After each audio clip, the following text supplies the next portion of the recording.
এই গানটার মধ্যে একটা কলি আছে, ওরে যাহার বদন দেখা মাত্র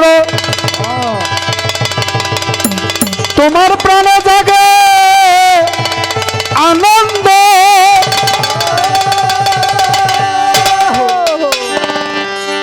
বুকে নিয়ে তারা ভালো, এই তো আমার গোবিন্দ, এই তো আমার গোবিন্দ। পরের ছন্দে আসলো, তোমার মুখে যাহা মিঠা লাগে তাই দিও দয়ালের ভোগে। আচ্ছা বাবাজি, আপনার কাছে আমার জানার বিষয়, আগে ভক্ত খাইয়া গুরুকে খাওয়ায় কি করে? আরে খারাপ লাগে কথা? এঠো জিনিস গুরুকে খাওয়ানো যায় কি না, আর কোনো দলিল আছে কি না? গুরুর সাথে কোন প্রেম করলে পরে আগে ভক্ত খাইয়া তারপর দয়ালের চরণে দেয়? ও ভাই কথাটা জানার দরকার আছে না বাবা? আছে। গুরুর সাথে কি প্রেম করলে পরে আগে ভক্ত খাইয়া তারপর দয়ালের চরণে দেয়? আবার সুশীল সরকারের একটি গানের মধ্যে আছে, গুরু গেলে ভক্তের বাড়ি মিলন হইলে স্বামী স্ত্রী, সুখাইবে দেহ তরি ধরবে নানান রোগে, ও তোর কেউ কখনো ঘুম যায় না পীর যদি রয় জেগে। কেউ কখনো ঘুম যায় না তোর পীর যদি রয় জেগে, ও তোর হালাল বস্তু হারাম হবে খাইলে কেহ পীরের আগে। কথাটা খেয়াল করেন, যে এই গানটা লেখছে সুশীল সরকার সেও গুরু। জানো না রে ভ্রান্ত মন রাধা বল্লভ সরকার, সেও গুরু। তিনি লেখলেন, তোমার মুখে যাহা মিঠা লাগে সোপে দিও গোবিন্দের ভোগে। আর সুশীল সরকার লেখলেন, এই জগতের বুকে পীরের আগে খাইলে কেউ তোর হালাল বস্তু হারাম হয়ে যাবে। এইটা গুরুর সাথে কোন প্রেম? এমন কোন প্রেম করলে পরে আগে ভক্ত খাইয়া তারপর দয়ালের চরণে দেন?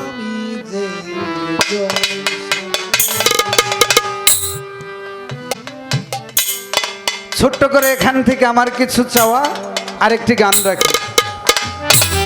গান রাখি, যেহেতু বাবার আরেকবার দাঁড়ানো লাগবে, একটা কিছু চাওয়া পাওয়া থেকে যায়। ওরে কলমার বাপ পূজা মরে,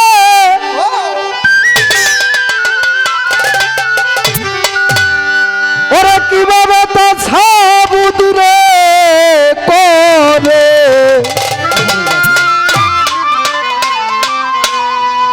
এই দেহের কলেমা দেখব আমি চাইয়া দিবা দেখাইয়া, এই দেহের কলেমা দেখব আমি চাইয়া,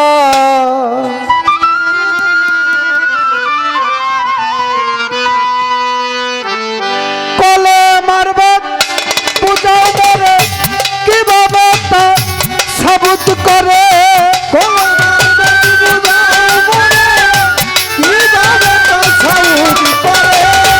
কলেমার বাপ পূজা মরে কিভাবে তা সাবুত করে, ওরে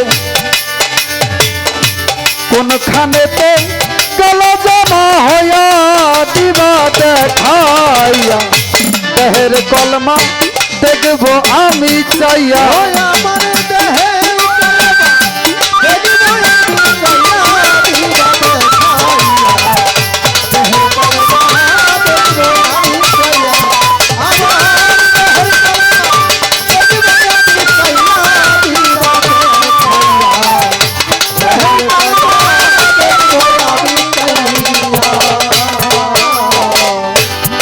কালাম হইতে কলেমা এলো ভবে তাহা প্রকাশিল কোন জায়গাতে গেল জমা হইয়া আমার গুরু গো কোন জায়গাতে জমা গেল হইয়া আমার গুরু গো কোন জায়গাতে জমা গেল হইয়া কালাম হইতে কলেমা এলো ভবে তাহা প্রকাশিল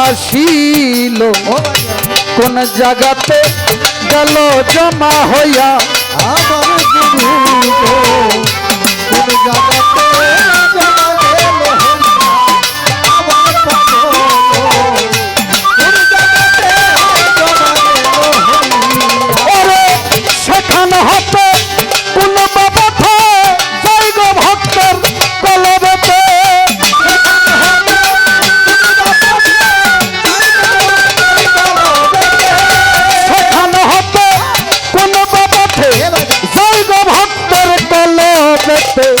ভক্তের কলব জয়রামারি হইয়া দিবা দেখাইয়া দেহের কলমা দেখব আমি চাইয়া আমার দেহের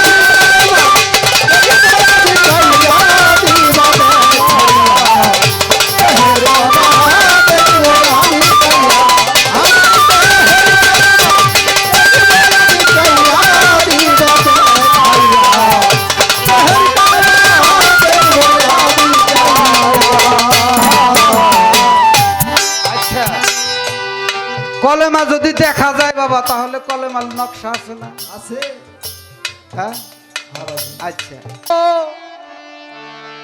রিয়া ডাকি দয়া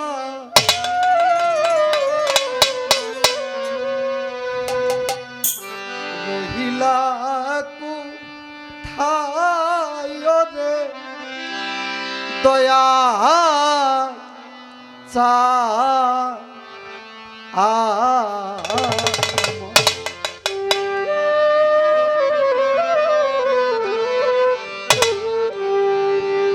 আজি বড় নিদা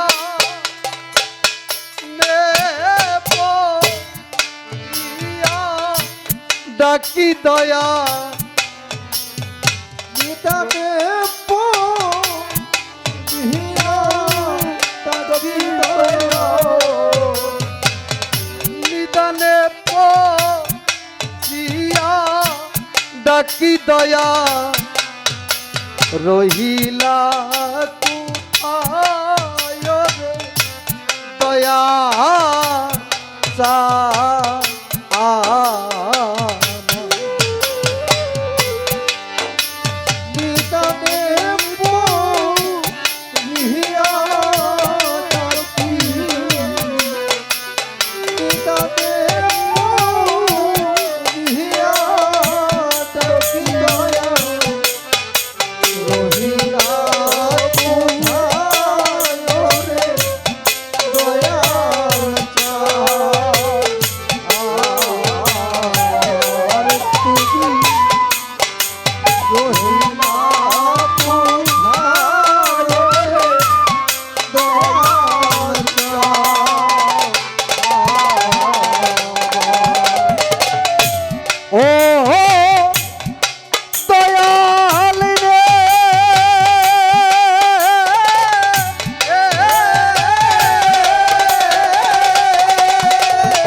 চাল নিজ গুণে নায়া দিলে রে দয়া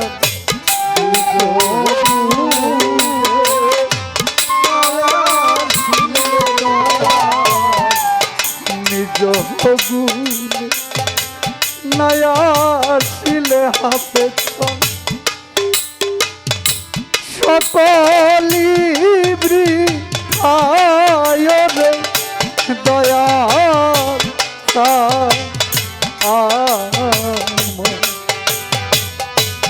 আজি বড়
তুমি কর্ণ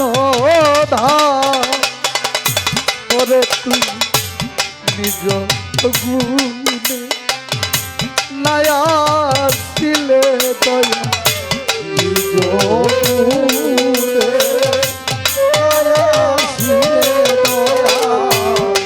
নিজ গুণে নায়া দিলে দয়া করিবে পারে দয়া চা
আমি কোথায় দেখি না অনের দয়াল দেখি না নয়নে ও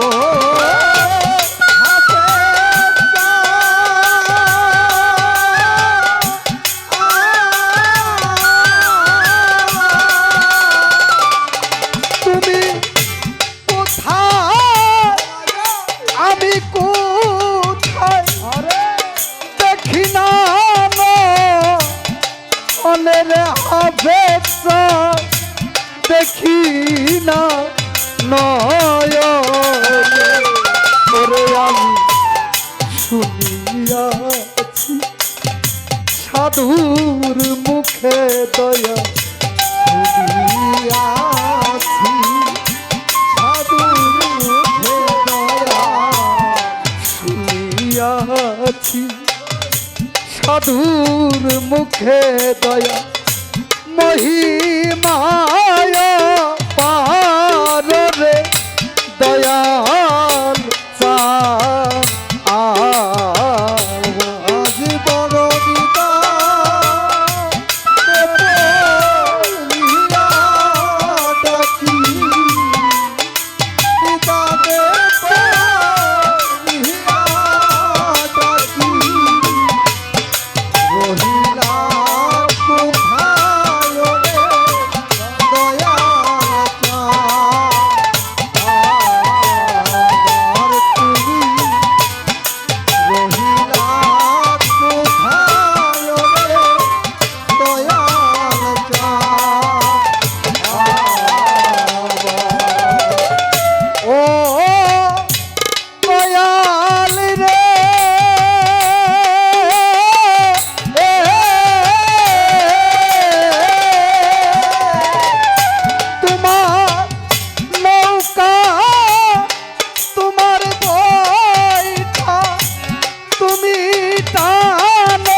তুমি টানো ও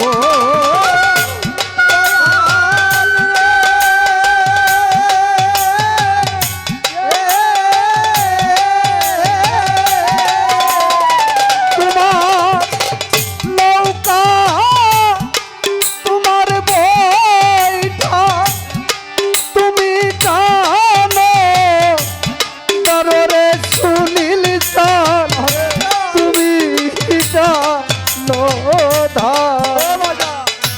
ওরে তুমি নিজ গুলে পার না করলে হবে নিজ গুলে পার না করলে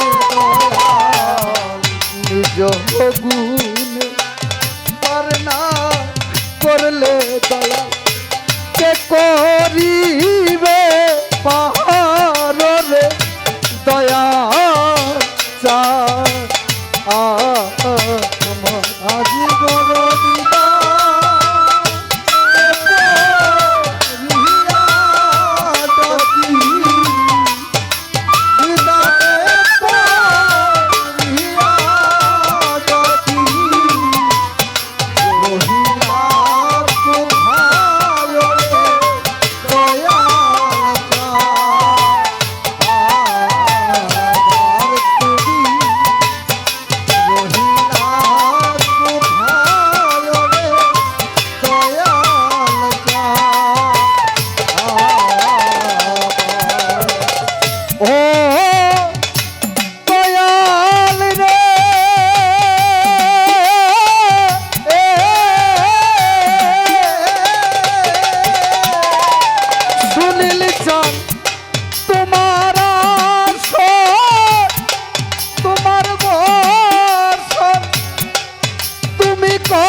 আওয়াল চান নিজ গুণে নায়া ছিলে দয়া নিজ গুণে নায়া ছিলে দয়া নিজ গুণে নায়া ছিলে দয়া কে করিবে পার রে দয়া চান আজি বড় রহিলা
নিজ গুণে নয়া ছিলে দয়া নিজ গুণে নয়া ছিলে দয়া নিজ গুণে নয়া ছিলে দয়াল কে করিবে পার রে দয়াল চান আমার বড়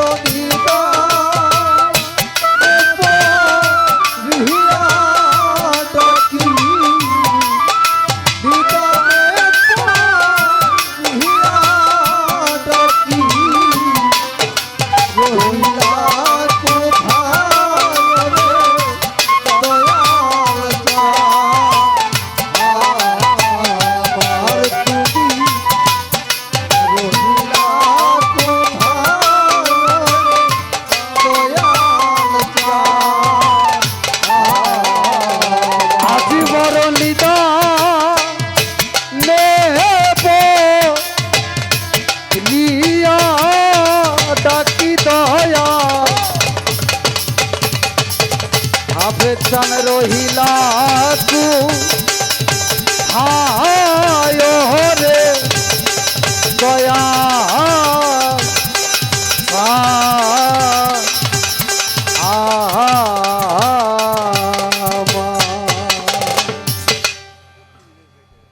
ধন্যবাদ।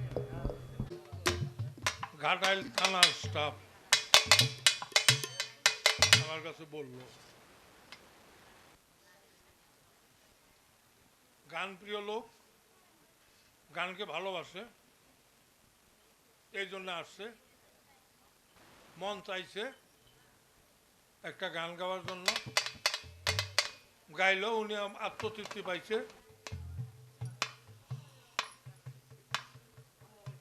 আমরাও খুশি হয়েছি। আচ্ছা, এবার বিপক্ষ শিল্পী তার একটা গান কলেমার ভেদ বুঝাও মনে,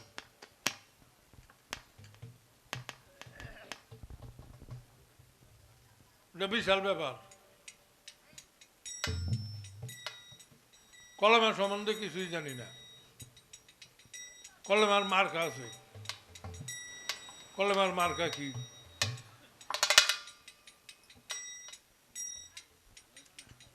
কলেমার মার্কাও আছে। কলেমা দেখা যায় না, ধরা যায়। কলেমার সাথে প্রেমালিঙ্গন করা যায়। হ্যাঁ, কলেমা পাশাপাশি আইটা যায়। হ্যাঁ, কলেমা এমন একটা জিনিস,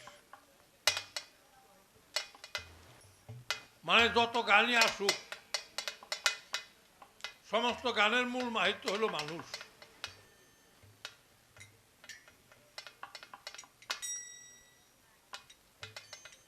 প্রত্যেকের একটা মার্কা আছে। বিএনপির মার্কা ধানের শীষ, আওয়ামী লীগের মার্কা নৌকা, জাতীয় পার্টির মার্কা লাঙল। কলেমার মার্কা কি? কলেমার মার্কা হইল মানুষ।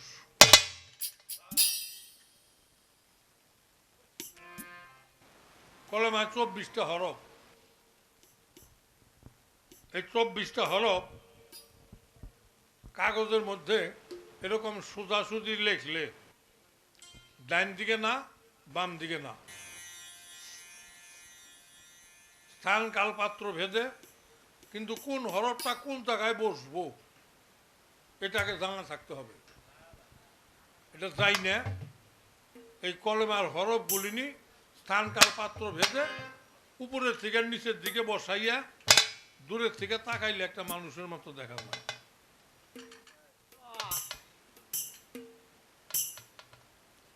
কলেমায় 24টা হরফ। এই 24টা হরফের হাকিকত আছে।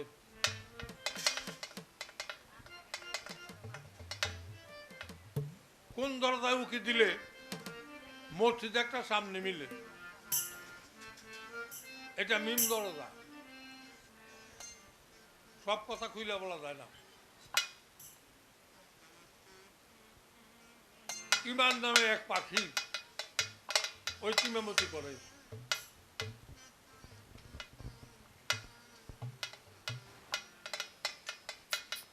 মন পাখি যদি ইমামতি না করে তাহলে তার নামাজ হয় না। মন পাখি যদি ইমামতি না করে, মন পাখি যদি তার সামনে না থাকে তাহলে তার নামাজ হয় না। কলেমা, কলেমা তৈয়ব লা ইলাহা ইল্লাল্লাহু মুহাম্মাদুর রাসূলুল্লাহ, কেউ কেউ রাসূলুল্লাহ, আবার কেউ কেউ রাসূলুল্লাহ। এটার ভিতরেও কিছু হাকিকত আছে। আদম আলাইহিস সালামকে তৈয়ার করে যখন বেহেশতে রাখা হইল, আল্লাহ যখন রুহু ফিটকার করার জন্য যায়,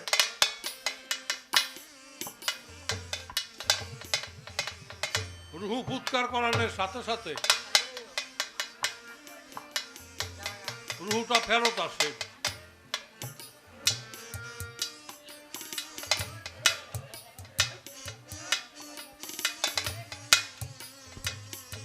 রুহুটা ফেরত আসে। আল্লাহ জিজ্ঞাসা করে, রুহু তুমি ফেরত পেলে কেন? বলল, আল্লাহ এই অন্ধকার ঘরে আমি থাকতে পারি না, এই জন্য আমি ফেরত আসছি। আমার আল্লাহ ভাবলেন, তাহলে ঘরটা রোশনাই করা যায় কেমনে? আল্লাহ আর রাসূল এই দুইজনে আলাপ আলোচনা করলেন। দুইজনে আলাপ আলোচনা কইরা আমার আল্লাহ বললেন, লা ইলাহা ইল্লাল্লাহ, আমি থাকবো ভিতরে,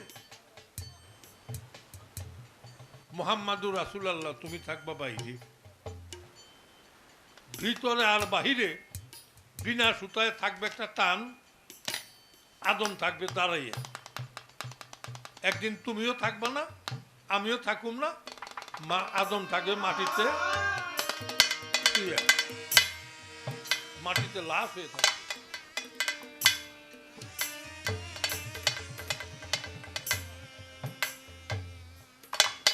কলেমা দেখা যায়।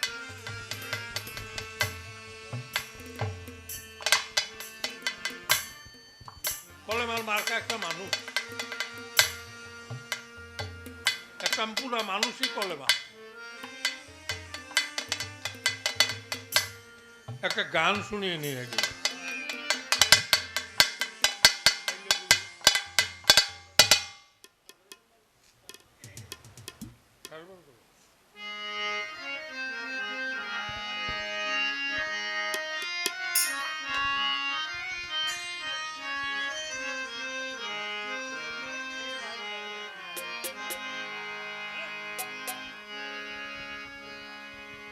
হাবিব চান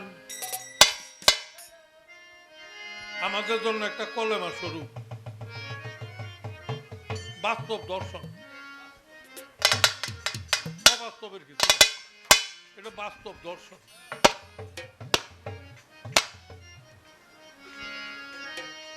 আমার যখন মনে হয় হাবিব চাঁদের কথা,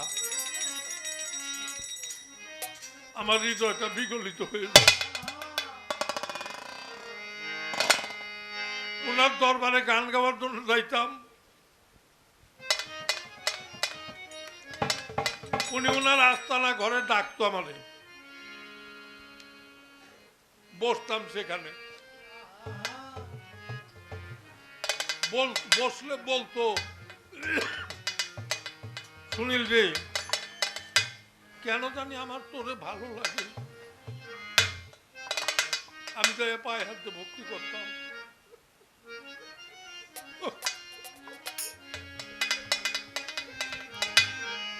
কি রত্ন যে হারাইছি।